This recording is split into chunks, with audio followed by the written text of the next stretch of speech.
Hello. The title of this lecture is Christianity in Russia and Latin America.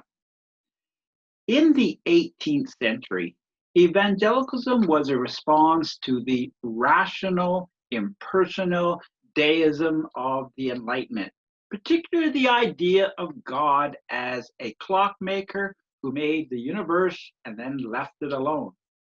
Evangelicalism in the 18th and 19th centuries made its mark in Britain and America. But in this period, there were other notable expressions of Christianity. For example, Christianity in Russia and Latin America was neither evangelical nor the cold religious expression of deism.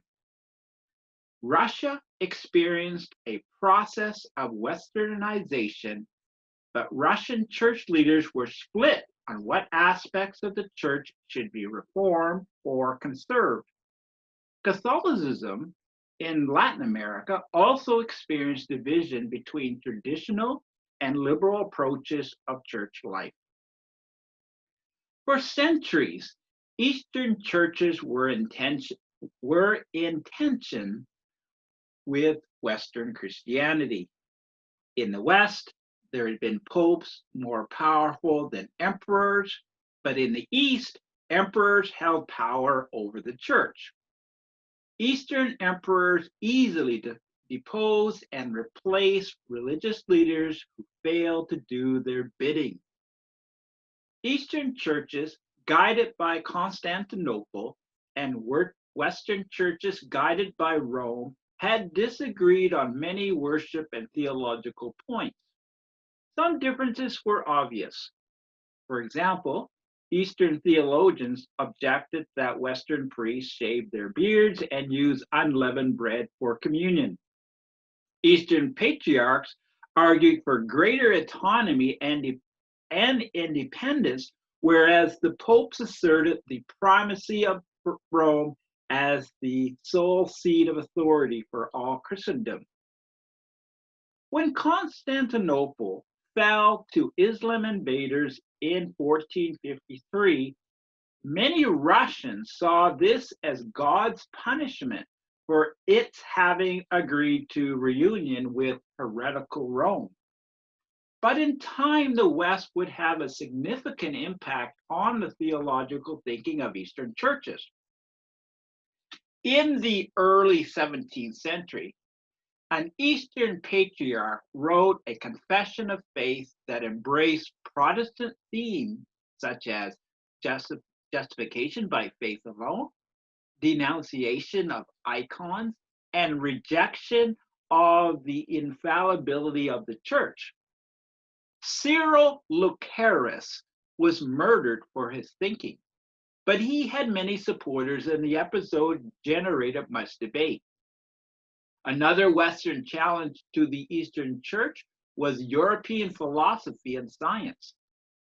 Eastern churches that questioned the power of the Patriarch of Constantinople were sympathetic to Western methods of research and scholarship.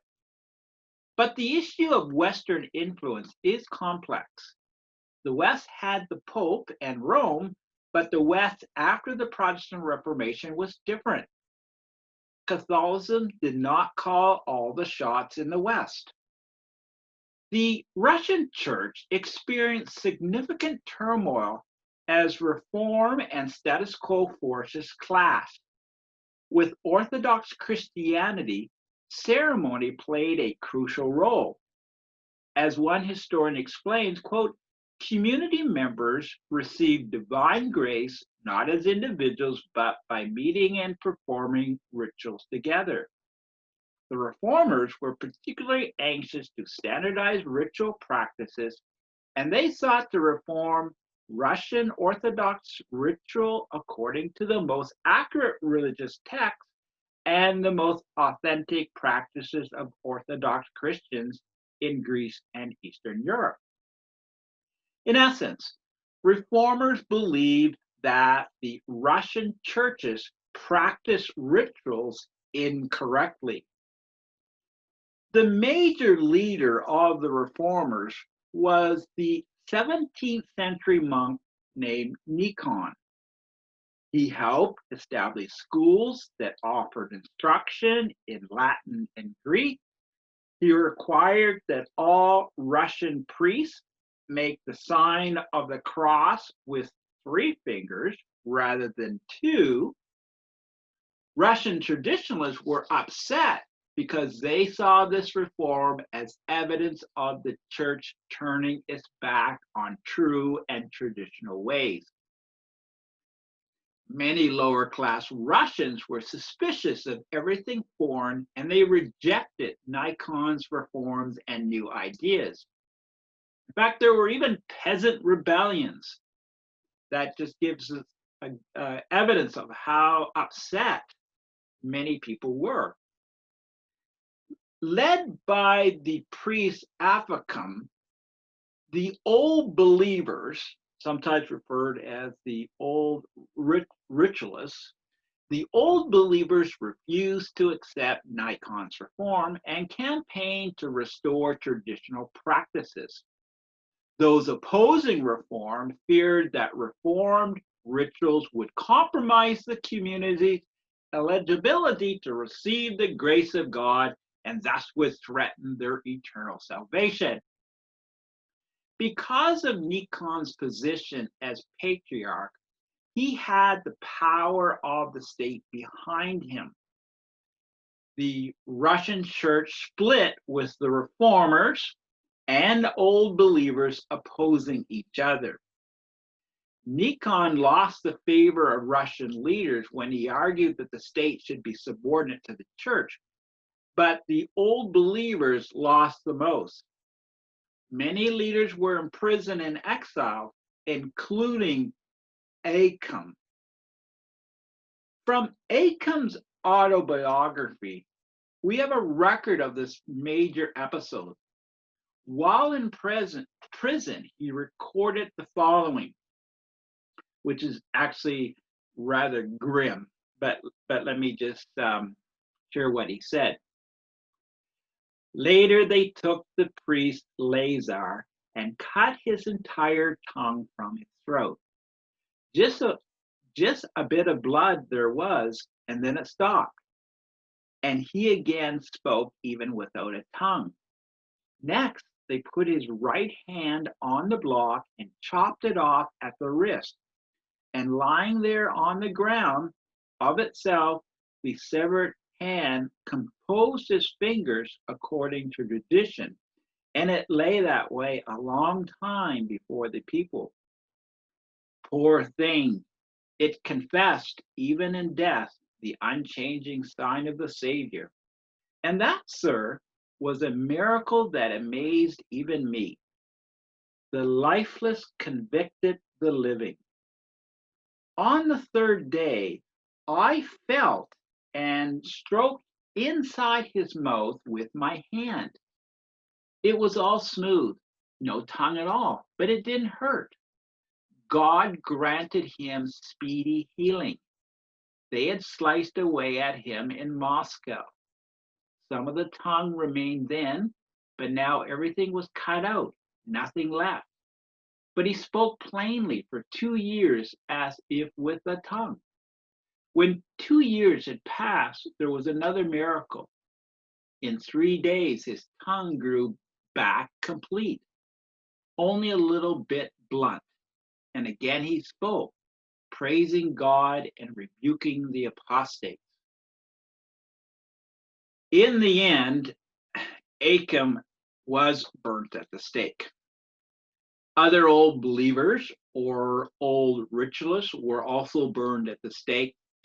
And it was a traumatic time when many believed that the end of the world was near. Many continued to maintain that the Russian church was better off rejecting the influence of Constantinople, which going back centuries earlier had been guilty of union with heretical Rome. Many old believers withdrew into communities of like-minded believers. On some occasions, there were revolts against the state. For example, a protest led by Emelian Pugachev, an ex-officer of the Russian army, took place in the late 1700s.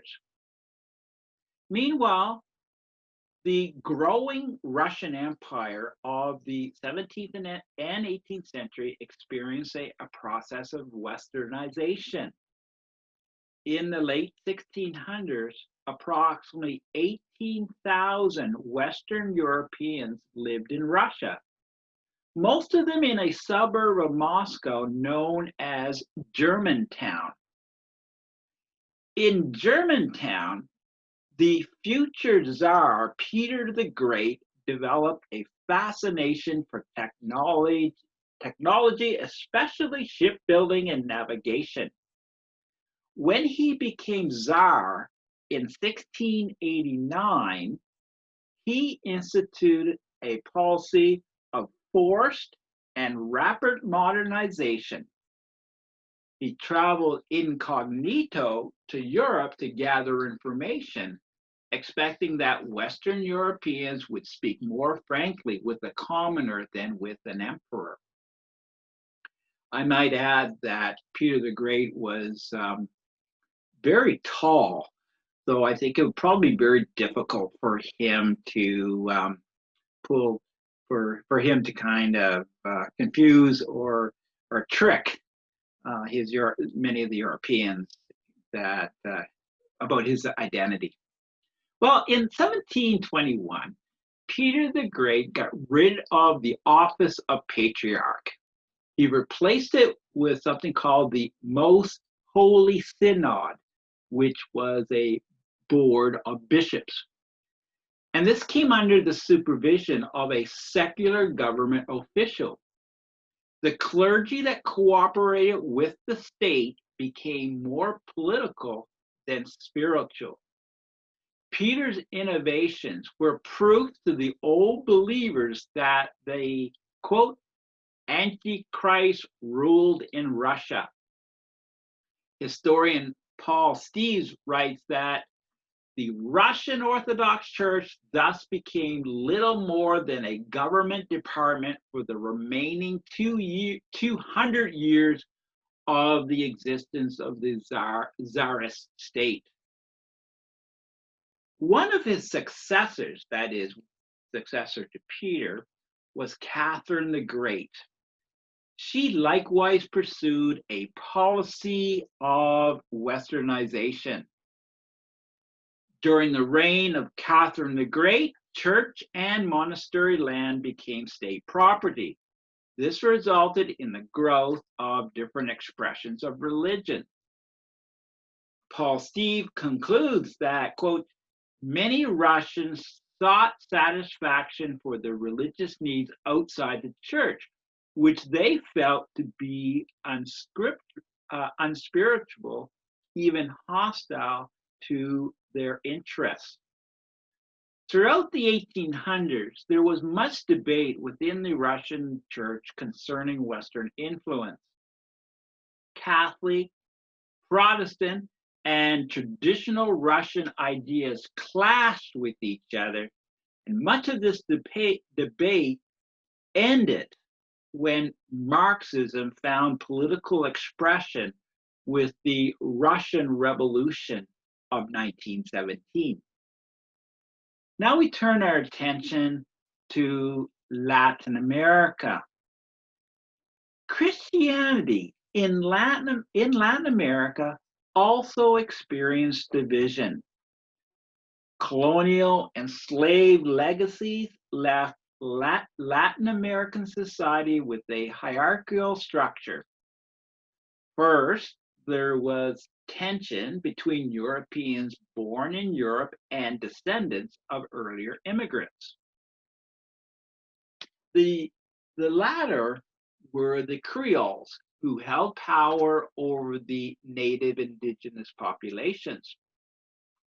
Large-scale migration presented new challenges. A consequential fact of early colonization in South America was the number of males who migrated from Europe. Approximately for every female migrant, there were 9 males. The small number of Spanish and Portuguese females resulted in considerable intermingling and intermarriage between the Europeans and indigenous peoples. As in every other previous period in world history, race played a role in shaping society. While the resulting multicultural groups played an expanding role in society, it was the Europeans and their descendants who ran the government. Only the rural areas, the rural regions, remain indigenous in character. After 3 centuries of Spanish rule, major political change took place in the early 1800s. Paraguay and Uruguay began the process of breaking away from Spain to become independent countries. Simon Bolivar, a revolutionary leader born into an aristocratic Venezuelan family, also sought independence from Spain. With a large army, he defeated the Spanish and proclaimed the independence of Gran Colombia, which now would include Colombia, Venezuela, and Panama. But Simon Bolivar's plans went astray. He summed up the problems in Latin America succinctly when he stated, quote, "I fear peace more than war." The idea of a Gran Colombia broke apart almost immediately, and so did Bolivar's dream of a great Latin American state. The new Latin American countries had very little experience in self-government. Mexico sought independence years earlier. In 1810, Mexican rebel and Catholic priest Father Miguel Hidalgo y Costela launched the Mexican War of Independence. He was captured and executed, but others pursued independence, which Mexico received in the year 1821. In the mid-1800s, Mexico experienced reform under the leadership of President Benito Juarez. Under the banner of La Reforma, Juarez made many enemies among Mexican elites, and war broke out in the late 1850s. In the early 1860s, the reformers were victorious, but the losing forces chose foreign intervention rather than accept the triumph of Juarez. Napoleon III sent 34,000 regular troops to defeat the reformers, but by 1866, the French withdrew and the reformers solidified their control. North of the border, Protestant clergy and commentators pointed to the lack of economic opportunity in Mexico compared to the much more favorable situation in the United States. Economically, Central and South America did not undergo industrialization like the United States. Colonial legacies and the short-sighted policies of politicians held the region back. The path taken virtually guaranteed overburdening poverty. And this will explain something we won't cover in this lecture, but this explains, in part explains, where we see the rise of liberation theology in the 20th century. In a short form, I guess I could call this the Roman Catholic version of the social gospel. And of course, one could see lots of problems in these societies. So many of the people, dealing with suffering the burdens of poverty. Well, let me just back up a little bit time wise. Christianity had a major impact in Central and South America. After 1540, more priests arrived, and this would include the Jesuits. Missions, Christian missions were modeled on European monastery communities. They offered medical assistance, and there was skills training to Indian communities, all the while urging conversion to Christianity. But religious matters became complex in Latin America. When the Latin American people sought independence from Spain or Brazil, Rome was supportive of the Spanish monarch rather than revolutionaries. For example, Leo XI in 1824 spoke of the movement for independence as tares and of Ferdinand as, quote, our very beloved son of Ferdinand, Catholic King of the Spains. The act of naming bishops became political. If a pope named bishops for the new nations without consulting Spain, this would give credibility to the new nations. Resolution depended on how strong the relationship was between the Spanish king and the pope. The new nations insisted that they nominate their own bishops. Any stalemate meant inaction and thus a shortage of bishops. With fewer bishops, there were fewer ordinations of priests, and much of the sacramental life of the church was compromised. Many Latin Americans welcomed priests, but many of the people understood and practiced their faith on their own terms. According to historian Justo Gonzalez, due to fewer priests, people placed, quote, less emphasis on the sacraments and more on religious observances and celebrations that did not require the presence of a priest. And this includes, as examples would be like the Saints' Day, the Rosary, promises to the saints. A problem that lingered longer was the conflict between liberals and conservatives in the church.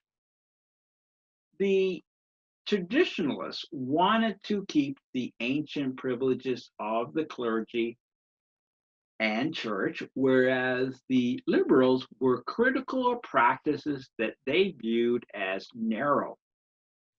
Liberals favored the philosophy of French philosopher Auguste Comte.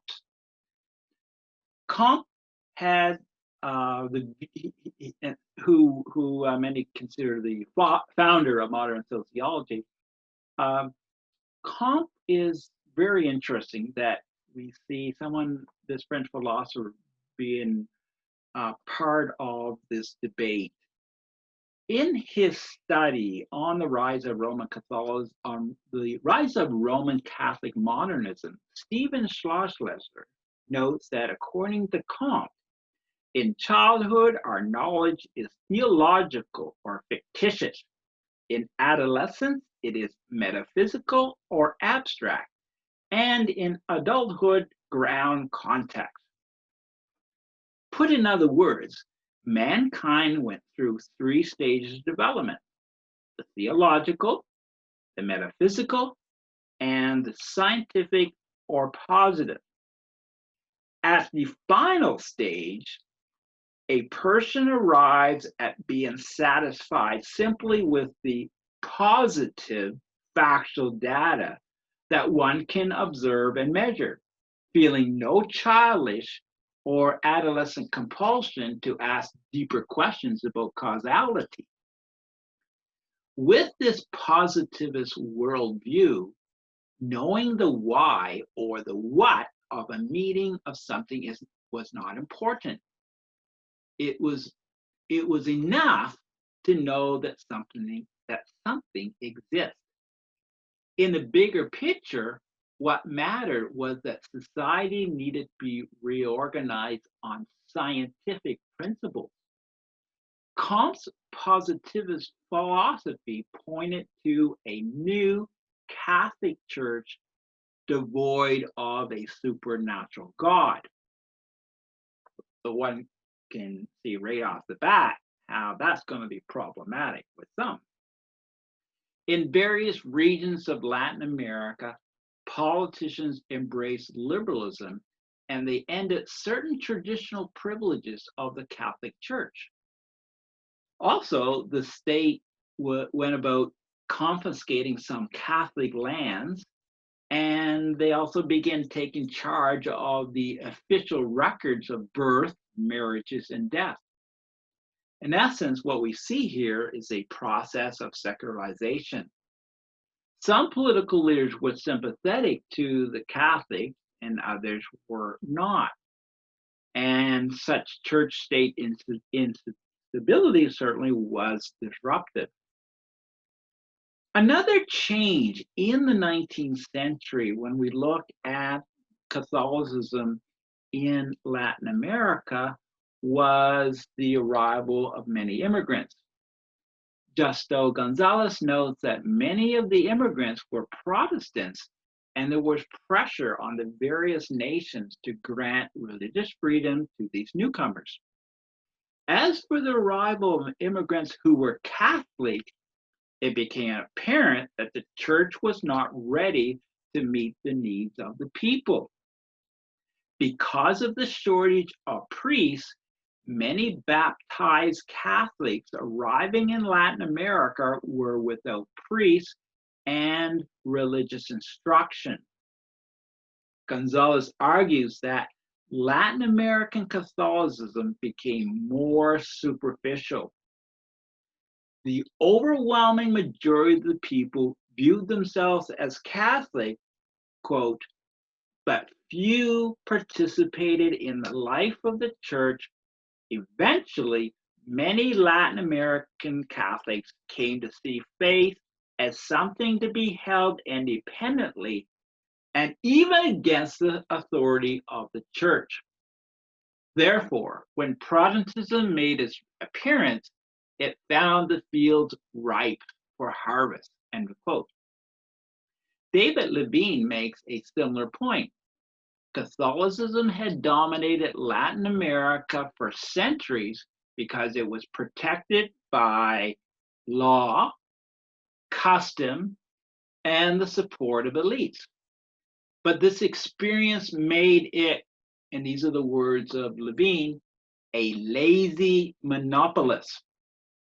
He writes that, quote, lazy monopolists have little incentive to keep day-to-day operations vital, and as a result, the church was left vulnerable to new challenges and competitors, including innovative religious expression, end of quote. When Latin America entered the 20th century, Roman Catholic leadership was mostly unprepared to stop the success of Protestantism in reaching the minds and hearts of many Latin Americans. And many of these Latin Americans were not pleased and did not find the liberal modernist Catholicism, particularly the brand that was connected to Comte, they just did not find it very substantial. They did not find it appealing. Okay, just to conclude this lecture, while evangelicalism shaped British and American culture in the 18th and 19th century, the experience of Christianity in Russia and Latin America was quite different. In the Russian and Latin American cases, political leaders had more to say on the issue of church organization. In Latin America, there were clear signs of secularization. Following the thinking of Kant, liberals put greater emphasis on the quote, religion of humanity. But the question is, was liberal modernist Catholicism the answer? When Catholic leaders addressed the daily difficulties that ordinary Latin Americans faced, they presented sociological answers that fell short both biblically and practically. Too many were following away from the church as they experienced a standard of living much poorer than what was the case in the United States. Thank you.